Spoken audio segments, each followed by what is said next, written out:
जब हम बिल्डिंग्स को देखते हैं तो उनके स्ट्रक्चर को देख के हमें लगता है कि इनके अंदर जो ब्रिक्स है वो क्या कर रही है, फॉर्म होके या कंडक्ट होके या इकट्ठा होके एक बड़ी सी बिल्डिंग्स बनाने का काम कर रही है। फ्रेंड्स, आई एम पल्लवी और आज का टॉपिक है सेल, जो कि क्या है, स्ट्रक्चर और फंक्शन यूनिट ऑफ लाइफ है, जो कि क्या करती है, all kind of living organism को फॉर्म करने का या डेवलप करने का काम करती है। तो स्टार्ट करते हैं। इसको पहले कैसे लिखना है, what is cell, cell theory की कौन कौन सी थ्योरीज दी गई थी, इसके शेप क्या है, इसका साइज क्या है, कैसा होता है, इसका डेवलपमेंट कैसे होता है, ये टाइप कितने टाइप के होते हैं, स्ट्रक्चर कैसे होता है अकॉर्डिंग टू जो भी चेंजेस हो रहे हैं, इनके फंक्शंस क्या है, ये इनका इंपॉर्टेंस क्या है। उसके बाद है व्हाट इज सेल, सेल क्या है, स्ट्रक्चरल और function unit of living organism है या लिविंग बॉडी है, क्योंकि ग्रोथ के लिए बहुत ज़्यादा ज़रूरी है।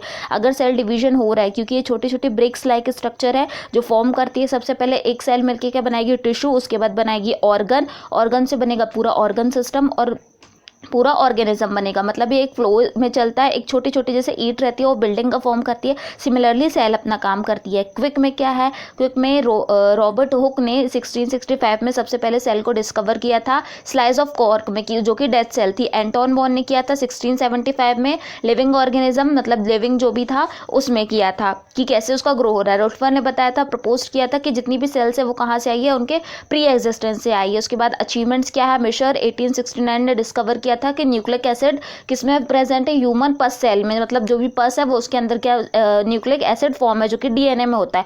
डब्ल्यू हेंस ने 1870 में बताया था, माइक्रोटोम एक इंस्ट्रूमेंट को इन्वेंट किया था जिससे क्या करते हैं, कटिंग का काम करते हैं टिश्यूज को। डब्ल्यू फ्लेमिंग ने 1879 में दिया था रिगार्डिंग डिवीजन। उसके बाद है आर एल्टिमन ने 1890 में बायोप्लास्ट ऑफ माइटोकॉन्ड्रिया नाम दिया था, मतलब जितने भी अलग अलग सेल के जो पार्ट्स हैं उनको अलग अलग साइंटिस्ट ने उनका इन्वेंशन किया या अकॉर्डिंग टू रिसर्च उन्होंने बताया। फिर डब्ल्यू वॉल्डर ने 88 में बताया था क्रोमोसोम जो डेवलपमेंट करता है। अब इसकी सेल थ्योरी अकॉर्डिंग टू कि बोला गया कि ये क्या है, लाइफ का स्पेंड करने का, डेवलपमेंट का काम करती है, उसके अकॉर्डिंग दिया गया था।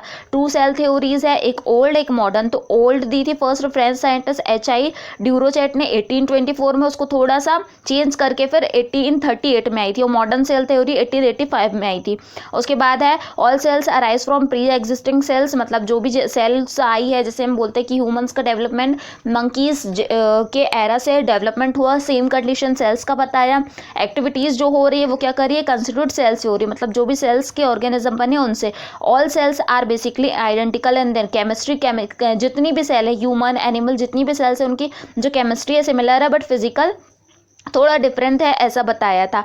उसके बाद बताया था कि न्यूक्लियस बाउंडेड करता है सेल मेम्ब्रेन को। फिर मॉडर्न सेल थ्योरी आई थी, उन्होंने बताया था all organism composed of cells and their product, जितने भी सेल्स है वो क्या करती है, प्रोडक्ट को इन्वेंट करती है। Cells are the basic and smallest unit of life. All cell multi cellular organism, fundamental similar है, फिजियोलॉजी अलग है। अब एक्सेप्शंस क्या है, मतलब थोड़े बहुत जो चेंजेस है जो सेल थ्योरी के अकॉर्डिंग गलत हुए थे वो हुए थे। Virus are the good example exceptions का, क्योंकि सेल थ्योरी में इनका डिवीजन का कोई डिस्क्राइब नहीं किया था। बैक्टीरिया और साइनोबैक्टीरिया का ओल्ड में क्या था, क्लियर नहीं बताया था कि सेल डिवाइड कैसे होती है, सेल डिवीजन किस टाइप से होता है।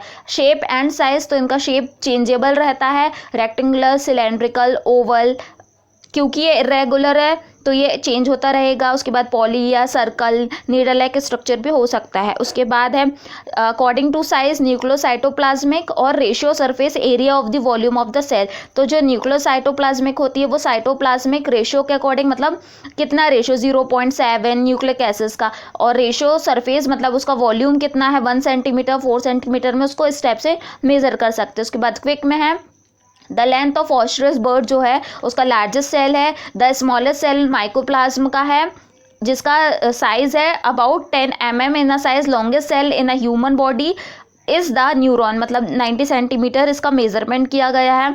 उसके बाद है टाइप्स, ये 2 टाइप्स के होते हैं, on the basis of number, on the basis of structure. तो नंबर के अकॉर्डिंग होता है यूनी और मल्टी सेलुलर, और on the basis of structure ये प्रोकैरियोटिक, यूकैरियोटिक। यूनिसेलुलर, मल्टीसेलुलर ये सिंगल सेल होता है, पावर ऑफ डिवीजन लॉस्ट हो जाता है, इमोर्टल रहता है, और ये वाटर मतलब ज़्यादा वाटर, जैसे अमीबा हो गया, paramecium. Multicellular compose so many cells के अकॉर्डिंग से ये बनता है, कैपेसिटी इनमें ज़्यादा रहती है। अमीबा यूनिसेलुलर है और ये डिवीजन बहुत जल्दी करता है। उसके बाद प्रोकैरियोटिक सेल्स, ये प्रिमिटिव सेल है, यूनिसेलुलर रहेगी, फ्रीली रहती है। और eukaryotic cells are the large in size और ट्रू न्यूक्लियस में प्रेजेंट होता है। इनमें नेमिंग जो हुई है डायग्राम की थोड़ी चेंज हो गई है, यूकैरियोटिक के नीचे यूकैरियोटिक नहीं है, तो आप उसको थोड़ा चेंज कर लेना। और ये स्ट्रक्चर इस टाइप से रहता है, मतलब प्रिमिटिव सेल थोड़ा स्मॉल है और जो यूकैरियोटिक उनका लार्ज है। अब क्योंकि ये बहुत ज़्यादा स्मॉल है, इनके स्ट्रक्चर को देखने के लिए हमको ऐसा इंस्ट्रूमेंट चाहिए जिससे हम इनके लार्ज क्वांटिटी में देख ले। तो उसके लिए यूज़ होता है माइक्रोस्कोप, जिससे क्या होता है कोई भी स्मॉल स्ट्रक्चर है उसको नेकेड आई से हम नहीं देख सकते, उसको लार्ज करके देख सकते हैं। लाइट माइक्रोस्कोप क्या होता है, a simple type of microscope जिसे मैग्नीफाई करके हम देख सकते हैं लार्ज कोई भी इमेज को। उसके बाद एक कंपाउंड माइक्रोस्कोप थोड़ा सा डेवलप है, मतलब लाइट के कंपेरिजन में थोड़ा इमेज इसका क्लियरली दिखता है, 400 टाइम मैग्निफिकेशन पावर ज़्यादा होता है। उसके बाद है इलेक्ट्रॉन माइक्रोस्कोप, इसका होता है 20, मतलब अकॉर्डिंग टू डेवलपमेंट माइक्रोस्कोप भी अलग अलग काइंड के आए थे जिसमें सेल्स का डेवलपमेंट दिखता है। जैसे ये इलेक्ट्रॉन माइक्रोस्कोप का में स्ट्रक्चर दिखता है प्लांट सेल का, जो कि पूरा क्लियरली दिखाई देता है।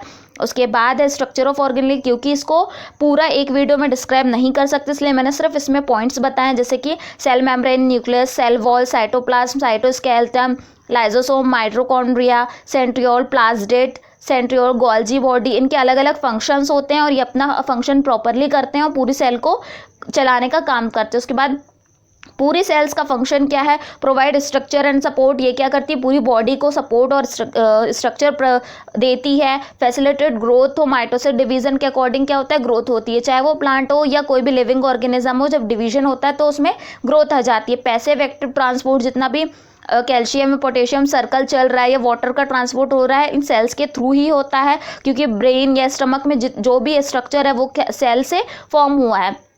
उसके बाद है प्रोड्यूस एनर्जी, एनर्जी को प्रोड्यूस करता है, एट रिप्रोडक्शन में हेल्प करता है। और वीडियोस के लिए आपको पता है क्या करना है, मेरे चैनल को लाइक, शेयर और सब्सक्राइब।